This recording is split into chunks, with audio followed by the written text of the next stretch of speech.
नमस्कार साथियों, आज बात करेंगे लेटरल एंट्री पर। क्या है लेटरल एंट्री, जिस पर मचा है पूरे देश में घमासान। कांग्रेस समेत तमाम विपक्षी दल इसका विरोध कर रहे हैं। इसे वे SC, ST, OBC के हक पर डाका करार दे रहे हैं। UPSC लेटरल एंट्री संघ लोक सेवा आयोग ने लेटरल एंट्री के माध्यम से मंत्रालयों में वरिष्ठ अधिकारियों के 45 पदों पर भर्ती के लिए अपनी आधिकारिक वेबसाइट पर एक नोटिस जारी किया था। इस प्रक्रिया का विपक्षी नेताओं ने विरोध किया और इस भर्ती प्रक्रिया को असंवैधानिक बताया। आइए जानते हैं कि क्या है लेटरल एंट्री और क्यों है इस पर इतना बड़ा बवाल। लेटरल एंट्री संघ लोक सेवा आयोग ने विभिन्न मंत्रालयों में जॉइंट सेक्रेटरी, डिप्टी सेक्रेटरी और डायरेक्टर के 45 पदों पर भर्ती के लिए एक नोटिफिकेशन जारी किया था। इन पदों पर उम्मीदवारों की नियुक्ति लेटरल एंट्री के तहत की जाएगी। इस प्रक्रिया के माध्यम से उम्मीदवारों के लिए UPSC परीक्षा में शामिल हुए बिना अधिकारी बनने का ये एक सुनहरा अवसर है। इसमें उम्मीदवारों का चयन सिर्फ इंटरव्यू के माध्यम से किया जाएगा। हालांकि विपक्ष ने UPSC की इस भर्ती प्रक्रिया का बड़ा विरोध किया और इस भर्ती प्रक्रिया को असंवैधानिक बताया। ऐसे में ये जानना बेहद ज़रूरी हो जाता है कि UPSC की ये लेटरल एंट्री क्या है और इस पर इतना बड़ा बवाल क्यों है। साधारण शब्दों में कहें तो लेटरल एंट्री का मतलब है कि सरकारी नौकरी में बड़े पदों पर बाहर के लोगों को भर्ती करना। अब तक तो यही होता था कि सरकारी विभागों के नीचे के पदों से नौकरी शुरू होती थी और धीरे धीरे तरक्की पाकर बड़े पदों पर पहुंचते थे। लेकिन अब सरकार चाहती है कि कुछ खास पदों के लिए बाहर के लोग भी आवेदन करें जिसके पास अनुभव और ज्ञान ज़्यादा हो।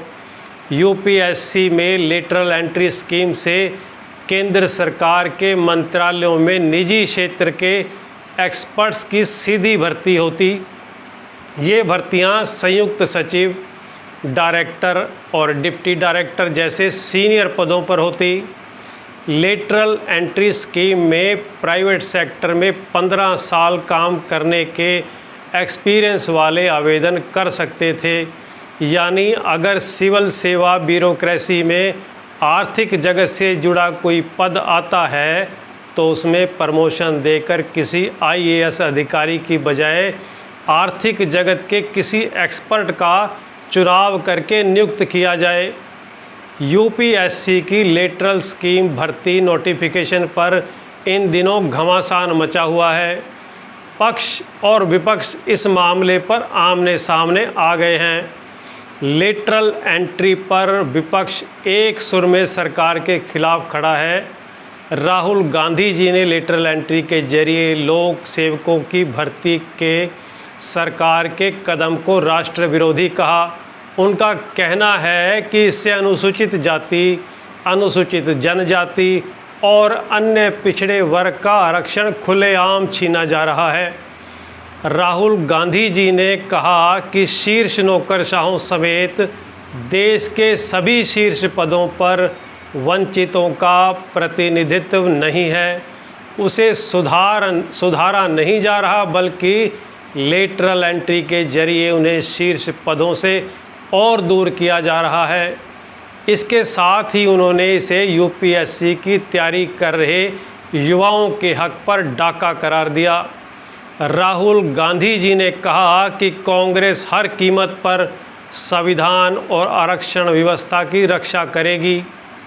राहुल गांधी जी ने कहा कि हम किसी भी कीमत पर भाजपा की लेटरल एंट्री जैसी साजिशों को नाकाम करेंगे।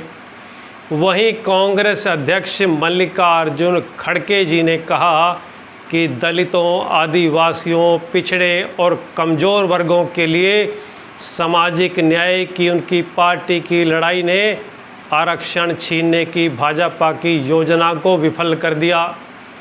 खड़गे जी ने कहा कि राहुल गांधी कांग्रेस और इंडिया गठबंधन की पार्टियों के अभियान के कारण सरकार ने एक कदम पीछे खींच लिया है, लेकिन जब तक बीजेपी आरएसएस सत्ता में है वे आरक्षण छीनने के लिए नए हथकंडे अपनाती रहेगी और हम सभी को सावधान रहना होगा कि वही अखिलेश यादव जी ने आरोप लगाया कि बीजेपी अपनी विचारधारा के संगी साथियों को पिछले दरवाजे से यूपीएससी के उच्च सरकारी पदों पर बैठाने के लिए साजिश कर रही है।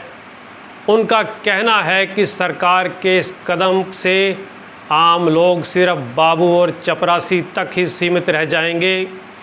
बड़े पद तो लेटरल एंट्री के जरिए ही भरे जाएंगे। वहीं मायावती जी ने कहा कि सीधी भर्ती के जरिए नीचे के पदों पर काम कर रहे कर्मचारियों को पदोन्नति के लाभ से वंचित रहना होगा। इसके साथ ही उन्होंने इसे संविधान का उल्लंघन कहा है।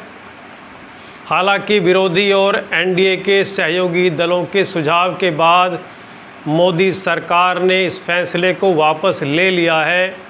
शिक्षा मंत्री धर्मेंद्र प्रधान जी ने भी यूपीएससी के इस संबंध में विज्ञापन को हटा देने का आदेश दिया है। अब मोदी सरकार इस दिशा में अपने कदम पीछे खींच चुकी है।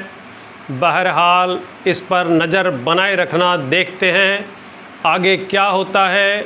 नमस्कार, जय हिंद।